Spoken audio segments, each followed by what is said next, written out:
Welcome to Burlap Teachers. Enjoy the video. In this video, I will explain how to do proper division. Division is a fundamental arithmetic operation that helps us split a total quantity into equal parts or groups.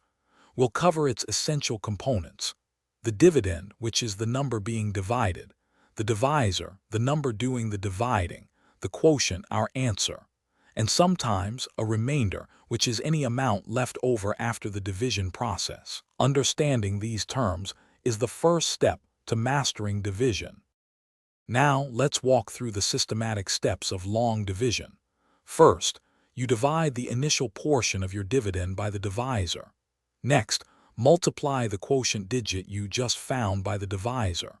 Then, subtract that product from the part of the dividend you were working with. After that, bring down the very next digit from the original dividend. You will continue to repeat these 4 steps until there are absolutely no more digits left to bring down. Sometimes, division doesn't result in a perfect whole number, leaving us with a remainder. You can express this leftover amount as a whole number, a fraction, or by continuing the division into decimals. To achieve a decimal answer, simply add a decimal point and zeros to your dividend, then keep performing the division steps.